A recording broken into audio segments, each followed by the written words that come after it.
Hey, what's up everybody? Jason here with Rock and Groove. Have a video for you today. We are going to be reviewing, pedal review, the JOYO Atmosphere. Alright everybody, yes, I have a reverb pedal. I love reverbs. I had to get this one. I've been looking at this one for a while, and I've tried a bunch of different reverbs, and I'm not much of a spring reverb guy. I like more modulated reverbs. I really like shimmery reverbs, atmospheric kind of stuff. You know, absolutely love the Earthquaker Afterneath. You know, very ambient types of reverbs. I love them. But at the same time, I'm practical. I understand that when I'm playing a show, especially when it's an acoustic show or anything like that, or recording anything, I know that that can really lose its practicality. You can get lost, self-oscillation. It can just get wild and just completely lose control. So I understand that. So I kind of have that spot where I want more practical reverb on a modulation side, but at the same time, I want it to have the power to go somewhere crazy, but at the same time, I want to keep it controllable. And so I really looked into this, and I've wanted to try this for a long time. And I went ahead and got the JOYO, or JOYO, however you want to say this, I'm not sure, Atmosphere. Now, I'll be honest, first I went for the Kaleen Mariana Trench, the Mariana, I say Trench, it's just called the Mariana Reverb, and it had all kinds of reverb settings. I didn't like it. It just, everything was so set, and and there was absolutely nothing wrong with the pedal at all.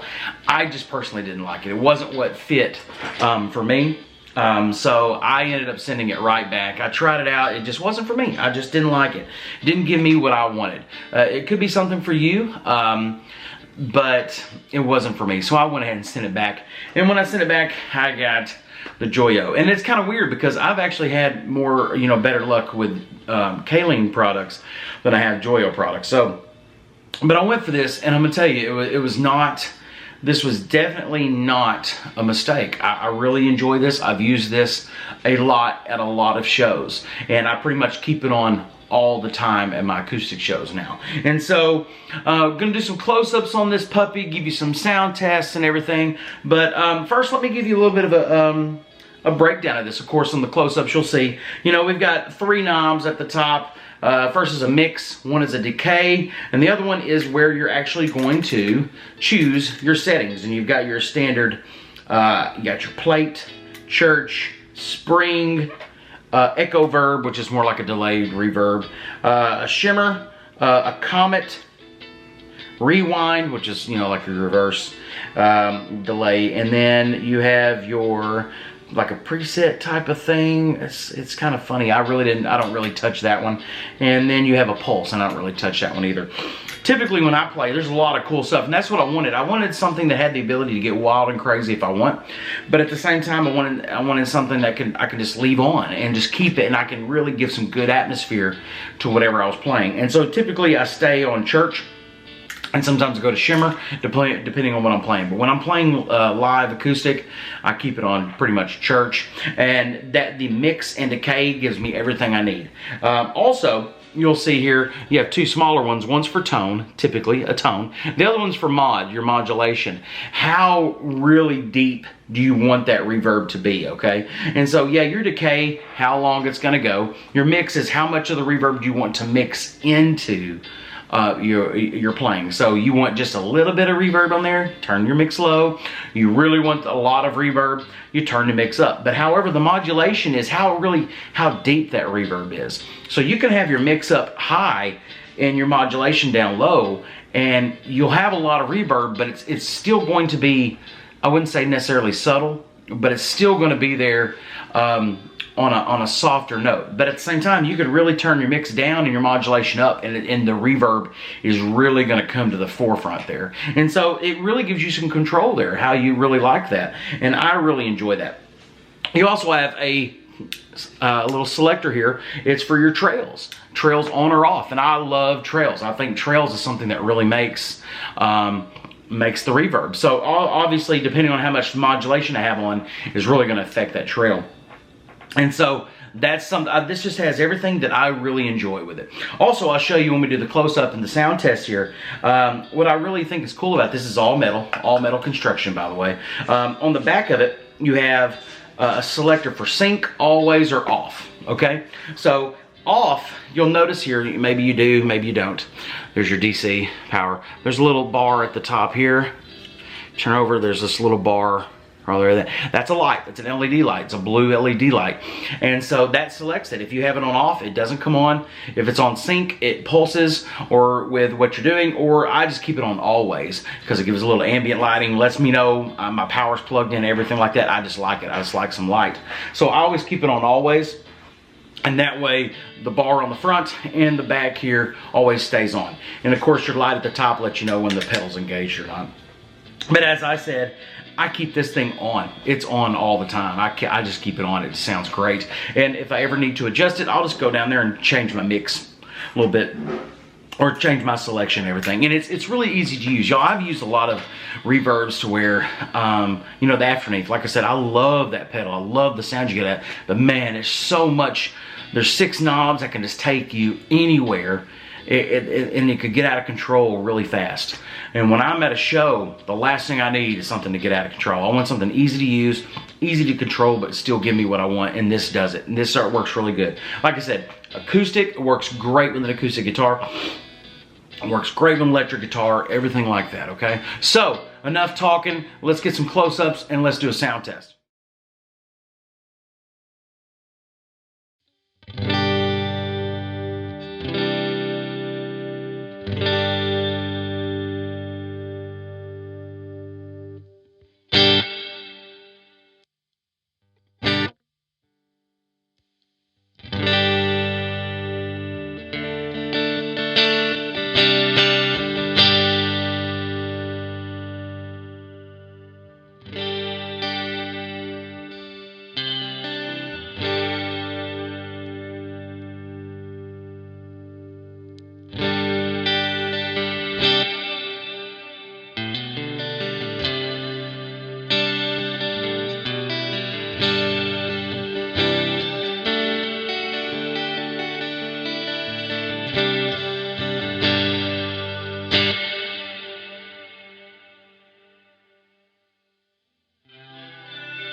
right, everybody, I hope you enjoyed that. You know, again, I just really love this pedal. I mean, it gives me everything I need when it comes to just a reverb. Like I said, I'm not much of a spring guy, and some people are, and that's fine if you're really looking for that slap back kind of thing, stuff like that. That you can still get that. You can still emulate this out of that, but at the same time, if you're wanting that, you can either get like a spring, some kind of slapback reverb, or you can couple it with, you know, a delay if you're really looking for something like that. I wouldn't necessarily say this is a perfect for like an old traditional surf or some kind of slapback, something like that.